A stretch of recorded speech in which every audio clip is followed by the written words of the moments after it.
on Hollywood's 10 Best. Do the crime. I want to take a lie detector test. What? Do hard time. This is no place, not for a human being. It's not easy on the inside. You gotta have rules and you gotta have discipline. Hollywood's 10 Best Movies Behind Bars starts now.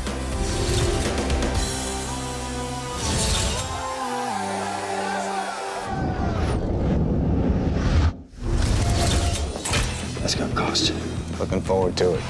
Kicking off our countdown, Adam Sandler and his badass team of inmates take our number 10 spot in the remake of The Longest Yard. Crew's getting a team together. Play against who? The gods. The original version of The Longest Yard stars Burt Reynolds as a pro football player who goes to jail on a DUI and then gets asked to put a team together. Now, I don't know about you, but when I think about who's gonna play the Burt Reynolds part in a movie, I always go right to Adam Sandler. Get your old can in the end zone! Adam's production company, Happy Madison, was behind the remake, and for extra cred, they brought back Burt Reynolds, mustache and all. Well, we may not have the most talented team, Somebody bring me a Diet Coke! but we will definitely have the means. The only reason I felt comfortable being there every day is because Bert was there too, and he was giving me his blessing. How about from now on, you call a fair game? Sounds good. Wet Willie. The movie has other stars like Chris Rock, Terry Crews, and rapper Nelly, who actually played football in his scenes. Nelly is perfect for his role in The Longest Yard because not only is he a bit of a tough guy, but he's also a legitimate athlete. I mean, this guy is jacked. I mean, think about it. The team of guards consists of professional wrestlers. We got Stone Cold Steve Austin, Kevin Nash, and Nelly still manages to kick their ass. There goes the neighborhood. As an athlete, he tried out with the Atlanta Braves. God, this guy's really fast. You know, he might be really good in this movie. You know, I played growing up and going through high school and stuff like that, so getting back out there, getting a chance to play, it was cool to me. I enjoyed it. The court hereby sentences you to no less than 1 year at the Wilkinson Home for Boys. Based on a true story, it's a revenge plot a decade in the making. With a star-studded cast, Sleepers takes custody of our number 9 spot. You gotta have rules and you gotta have discipline. Sleepers has a pretty sweet cast, which includes Kevin Bacon, Brad Pitt, Dustin Hoffman, Robert De Niro, and Minnie Driver. After a prank goes disastrously wrong, a group of boys is sent to a detention facility where they are physically abused. Years later, when they get out, they get their chance at revenge. We hide it, or we grow over it, or we pretend it's not there. I think the hard thing is digging it up again, because then you're forced to look at your past, things that you regret. You still sleep with the light on? What are you saying, Mike? It's payback time. It's our time. When director Barry Levinson read an advance copy of the book, he loved it. Casting the movie, he wanted to re-team with Dustin Hoffman. They both won Oscars when they made Rain Man together, so this reunion was a no-brainer. And action. I think we share a similar sense of humor. I think we can get along on a level, you know, so that we can deal with one another's craziness and accept it and enjoy it for that. And he's incredibly talented to work with. Dustin Hoffman says Barry directs movies like he's painting a picture. And he would know because they've worked together tons with Rain Man, Wag the Dog, Sphere, and Sleepers. You talk about like collaboration in the business, that in the best sense of the word, that you're working on things and you're getting ideas and you try things out and you experiment and you see where it'll ultimately go rather than saying, this is it. This is a murder case. I am afraid that I'll make a mistake. And you'll go down for the dirt nap. Up next, why is Daniel Day-Lewis putting himself in the slammer? There's nothing kind of dark or mysterious about it. It's just like that part of the work.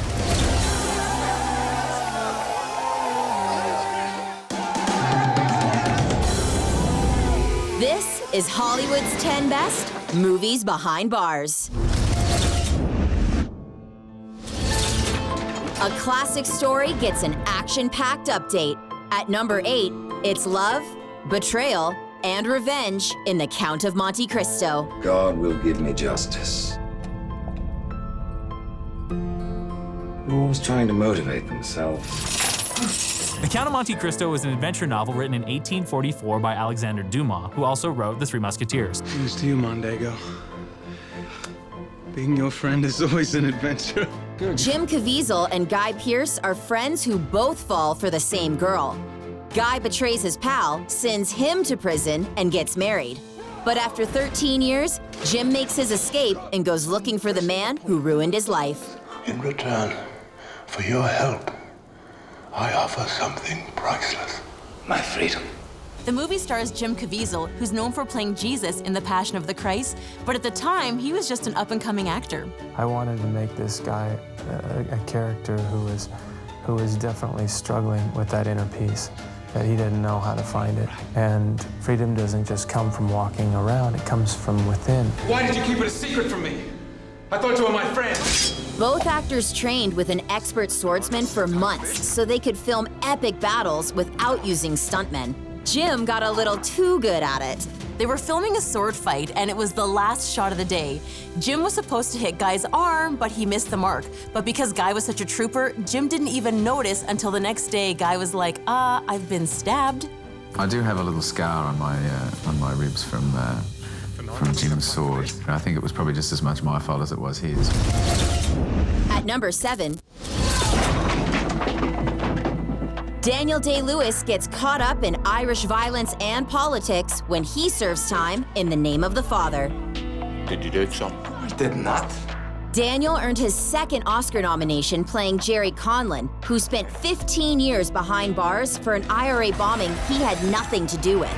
Jerry was a member of the Guilford Four, and these guys were wrongly convicted of an IRA bombing. The movie was based on his book called Proved Innocent.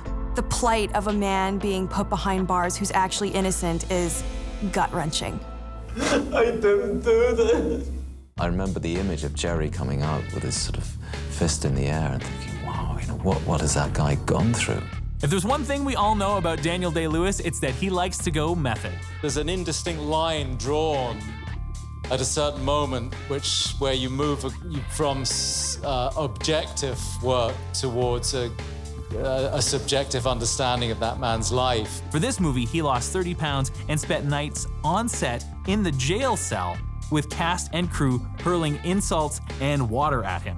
Now, rumor has it he was locked up for 2 days while British interrogators went to work on him. There's nothing kind of dark or mysterious about it. It's just that part of the work, trying to understand the experiences of, of this person that one's trying to, whose life one has borrowed.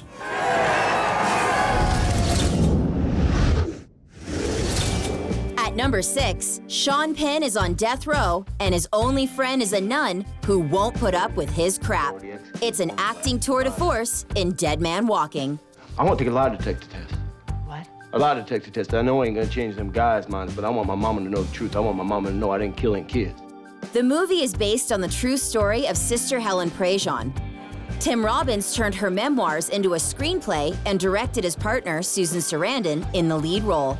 It's about the ambiguity and the emotional myth of the death penalty, and she's actually served as a counselor on death row. Making this criminal a real criminal, not a romantic criminal, and making the other side of the issue come out as well. If it's balanced, it'll be a good film, and I think it's balanced. That balance paid off.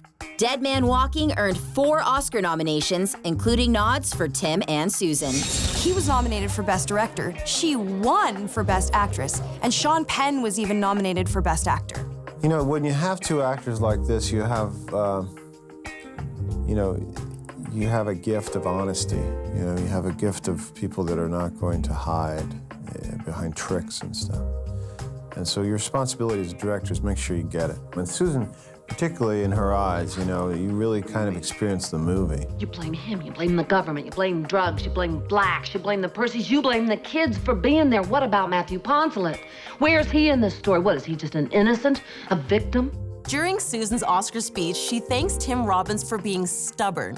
It's kind of awkward, but it all worked out okay because she announces that she's going to share her Oscar with him. I was so nervous for Susan, That was what I was in heavy angst about, So when she won, I was thrilled.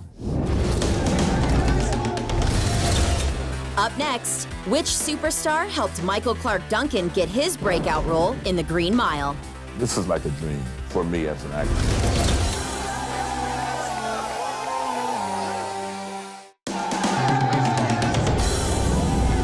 This is Hollywood's 10 best movies behind bars. At number 5, Edward Norton turned down Saving Private Ryan to play a reformed Nazi skinhead in American History X. You think you're the only one doing time, Derek? You think I'm not in here with you? The always excellent Ed Norton plays a skinhead who is sentenced to 3 years in prison. On the inside, however, he develops an unlikely friendship with a black inmate and gets over his racism. The thing I felt really passionate about was the challenge of a character who on initial introduction is horrifically terrifying and awful, and making people by the end deal with his human complexity. Has anything you've done made your life better? Edward shaved his head and put on 30 pounds of muscle for the role. His performance was terrifying, and it earned him an Oscar nomination.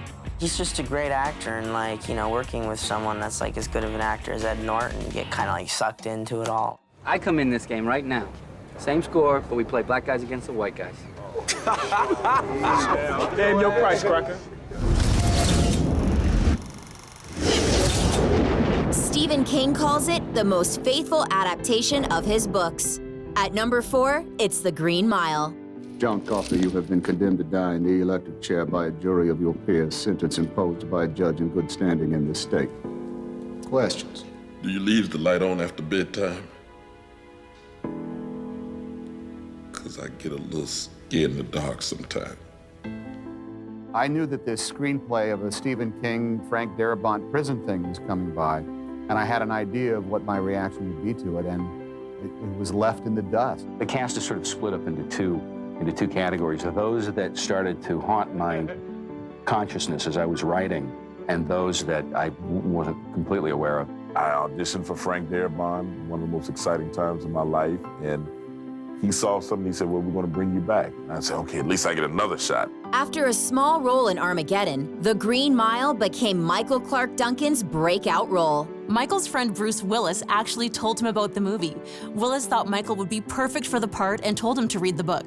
I knew there was nobody in Hollywood that could play this part. And I wasn't being cocky, but I could identify with John Coffey so much by him growing up, not having a lot of friends, always being a loner, very sensitive, but he's a big guy, but people don't really realize that because they're so big and huge. They kind of, whoa, this guy, something's wrong with him. Michael says the movie was so emotional, he cried while watching it, and he even got an Oscar nomination. This is like a dream for me as an actor to be put in this type of movie, because this may not ever come around again. It only comes around maybe once or twice in an actor's career, and you have to really cherish it. Take my hand, boss. You see for yourself. At number 3, Denzel Washington fights his way out of prison, playing real-life boxer Reuben Hurricane Carter. 50 years old. I've been locked up for 30 years. Reuben Carter was a boxer who, at the height of his career in 1966, was wrongfully convicted of a triple homicide. Now, even though the evidence against him was super sketch, he didn't get out until 1985. You couldn't get any bitter of me and remain on this earth. You couldn't. Oh yeah, I've been bitter. Oh yeah. But my greatest joy has been to resist that bitterness, to resist the anger of a prison, the anger of revenge, the anger of all this. No place. Not for a human being. It's a beautiful, poetic movie, but it was also controversial. Because the real Carter wasn't let go because he was proven innocent by evidence. He was let go on a technicality because the evidence had been mishandled. In reality, a lot of people felt that he probably was guilty. Hate put me in prison. Love's gonna bust me out. Denzel was friends with Reuben before he played him in the movie, so to prepare for the role, he followed Reuben around, he learned how to box, and he asked him a lot of questions to get into his head. And everything paid off because he ended up getting an Oscar nomination for his performance. When you're dealing with a real, person, and especially in this case, one who's alive, you want to come back and ask questions again, and you keep going until the person tells you to get out of their face. Up next, here comes the boom for Nicolas Cage. I want to know where the explosion's going to go off.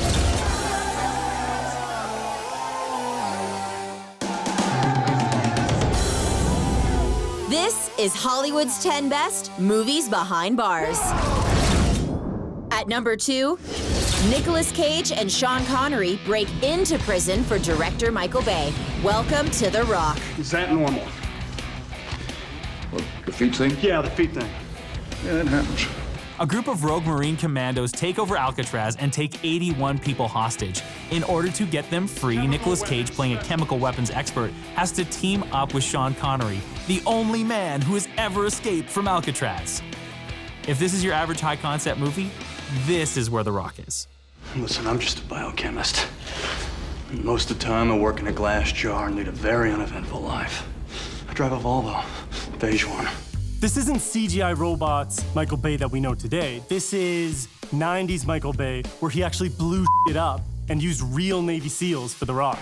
Absolutely, and Nicolas Cage was terrified. I mean, he had just come off leaving Las Vegas. He had never done an action movie before.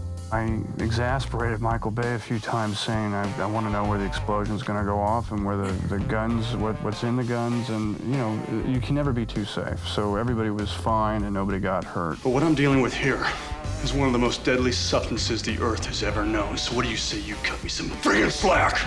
There was an upside to working on The Rock, though. He got to work with one of his all-time favorite action stars, Sean Connery.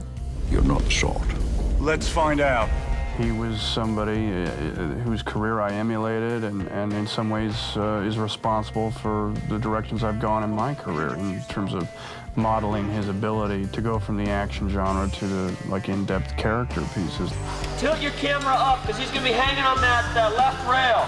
Michael Bay had a few little gong shows when he was filming The Rock. He had to deal with constant tours of Alcatraz, as well as the fog when he was filming any outside scenes. We had the island prepared so that we were kind of had contingencies, so if it got foggy here, we would go downstairs and shoot something else. That was kind of how we had to make the movie. Now that we have a captive audience, let's review the charges. At number 10, Adam Sandler trades his jersey for a prison uniform in The Longest Yard. Brad Pitt is looking for justice in the number 9 flick, Sleepers. At number 8, Jim Caviezel plots his escape in The Count of Monte Cristo. Daniel Day-Lewis is sentenced to hard time. In the Name of the Father is number 7. Dead Man Walking is looking for a stay of execution at number 6. At number 5, Edward Norton has a change of heart in American History X. Michael Clark Duncan is a miracle at number 4 in The Green Mile. At number 3, Denzel Washington fights his way out of jail in The Hurricane. And at number 2, Nicolas Cage and Sean Connery get a piece of The Rock. That brings us to Public Enemy number 1. In our top spot, a movie that totally flopped at the box office, but became a modern classic. It's The Shawshank Redemption. I believe in 2 things, discipline and the Bible. Here you'll receive both. Based on the novel by Stephen King, the movie stars Tim Robbins and Morgan Freeman as prison buddies at Shawshank Penitentiary. The writer-director Frank Darabont was a total unknown at the time, but he knew that Stephen King liked to give young filmmakers a chance. Frank ended up buying the movie rights to Shawshank for $1. That is a heck of a deal. When I read the original novella, which is written by Stephen King, and a bit of a departure for him as well, because it's not the kind of storytelling he's mostly known for, I just really couldn't resist it. A lot of actors really like to do heavy prep for a serious movie, and that's what Tim Robbins did. He put himself in jail for this movie. Spent some time in solitary confinement, had them shackle me and dress me in prison clothes and put my hair over my face, and so I wasn't recognized. And spent a few hours in there just listening and feeling it out. Why'd you do it? I didn't, since you asked. You gonna fit right in. In the book by Stephen King, Red is described as a red-haired Irishman, which Morgan Freeman most certainly is not. I think we ought to just let that go and pretend that that's normal. Yeah. You know, That way, Hollywood doesn't think that they're doing something big. Now, in the original casting sessions, they were looking at Paul Newman, Clint Eastwood, Harrison Ford, and Robert Redford for the part, but director Frank Darabont really liked Morgan Freeman's authoritative attitude and his voice. Now, unlike Morgan's co-star Tim Robbins, Morgan did not feel the need to do heavy research for the part, and it paid off. He ended up getting an Oscar nomination. There's nobody you can go to and say, how does a prisoner walk, talk, act, look, think? They're as different as people on the street, and they're no different than people on the street. When Shawshank hit theaters in 1994, it only made $1 million on opening weekend. It earned 7 Oscar nods, but lost in every category. It should have been forgotten. Because the movie was essentially a flop, the TV rights were super cheap. Ted Turner bought it, put the movie on his network all the time, and when people finally got a chance to see it, they fell in love with it. It just kind of builds, it accumulates its own reputation, and I'm so delighted that it happened with Shawshank, because honestly, I thought it was going to be an overlooked and obscure film. I think it speaks volumes to people. How do we keep that hope in us and that belief in us alive? How do we gain redemption? How do we remain free? There are places in the world that aren't made out of stone.